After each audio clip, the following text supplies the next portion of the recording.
Coach, the offensive line looked like it had a little bit of trouble throughout the day getting pressure on DTR. What is your assessment of how they did, and what do you think they need to improve on? I'd have to look at the tape to get to that point in time, but I think we had 600 and some odd yards of offense, so I don't think they played poorly. There's things they can fix and they can get better at, but we'd look at the tape to get into any specifics. So. The defense only gave up 10 points, only allowed 162 total yards. What is your assessment of what they did today? I like their effort. I liked how hard they played. Again, when we get into the technical aspect, we'll figure that out when we watch the film. But I thought, we talked about being able to be in coverage in rush 4, and against a team that did a really nice job last year throwing the football. Going into it, that quarterback.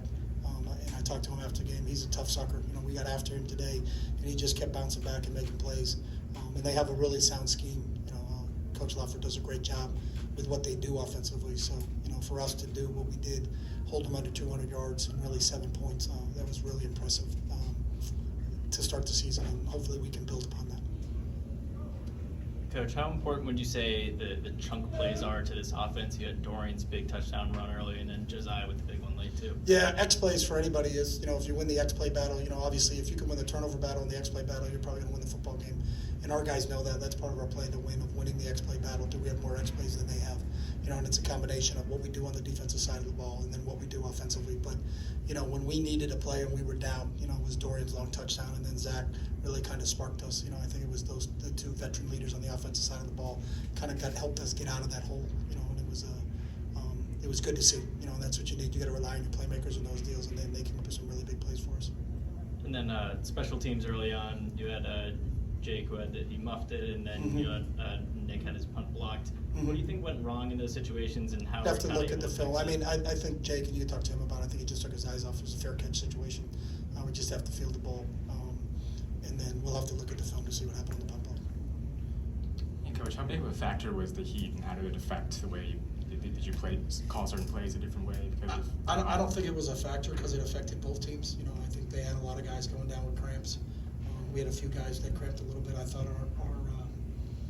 our medical team and our football performance team did a really good job of getting our guys prepared for this, from a hydration standpoint, and understanding it. But it was hot, and there was no getting around that, and I don't know if it was a factor in the game, but it was certainly, you could feel it down there. It was as hot as I've been in a game. So some of the games we played at Arizona State, were kind of like that. But playing games when it's in triple digits is you got to be able to fight through it a little bit, and I think our guys did a good job with that. Coach, can I just follow up on that a little bit? Like the conditioning that you guys did to prepare, what did the medical team have you guys do, and what can you say about your players' preparation to play in these kind of conditions? Yeah, we have a hydration program that our guys go through in terms of what they put in their bodies and electrolyte-wise, what type of fluids they're putting in their bodies. We check for hydration on a daily basis, and then obviously we hydrate tested them before we're here. We can prescribe, if they are slightly dehydrated, how many milliliters of water and electrolytes they need to get back to where they need to go. We had the cool zone fans on the field. We did some work with some towels and ice towels that can kind of get to your vagal nerve, and if you kick your vagal nerve, it can take your body temperature down a little bit quicker. So, we had a hydration plan going into this game, and I think our guys executed it. Pretty scientific, yeah. Do you get a sense when you're out there that the other team maybe starts to wilt a little bit because of the conditions? You could see that. I think they probably had more cramping than I think we did. We had one or two, but I think there was a few times where there was 4 or 5 guys down, and they were legit cramping.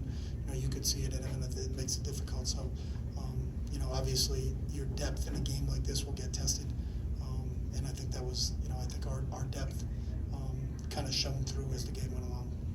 Chubb, just wondering what you thought of Keegan Jones. He had the one long touchdown to get you the Yeah, been impressed with Keegan. I know the question came up a lot about, you have Zach and we had Britton. Britton's playing for the Raiders now, but Keegan had a great offseason for us. Has worked extremely hard, and I thought he did some really good things when he was out there. And then TJ got an opportunity late. I thought he flashed a little bit, and we'll continue to grow. We'll continue to grow at the running back spot behind Zach, but I thought Keegan and TJ both did a really nice job today. Coach, your thoughts on Zach being a workhorse, getting him the ball 21 times in a game like this, and rushing for over 100. Your thoughts on Yeah, that's just Zach. He's a warrior. a lot of guys carry it 21 times and they're kind of tired. He wants to know why he didn't get more. You know, he's that type of kid. He just tremendous work ethic. You know, we kind of hang our hat on being able to run the football, and it starts with him. And again, we needed both him and Dorian. You know, when we got down a little bit, you know, you can kind of see those are the guys we relied on a little bit, and they responded. So that was a real positive for us. You went back to the hat after the visor last year. Was that an intentional decision, or you just grab what you saw? I just grabbed it in my locker. Plus, from the Sun standpoint, it was a little bit better. So. Bobo had to change jerseys on the punt return. Did you not know that was going to be an issue? No, we knew that was an issue. That's an issue. That's something we worked on all week long. I don't know exactly what happened on that one, but he has to put a jersey on because Brian Struthers is number 9. He's on defense and he's on our punt rush team. So whose responsibility is that? that's ours. The coaching staff? Yeah. And what about the 4th down delay of game? Can you talk about that? Yeah, we didn't snap the ball in time, so that's on us. In regard, you mentioned obviously that you don't get like practice games and stuff, right? Mhm.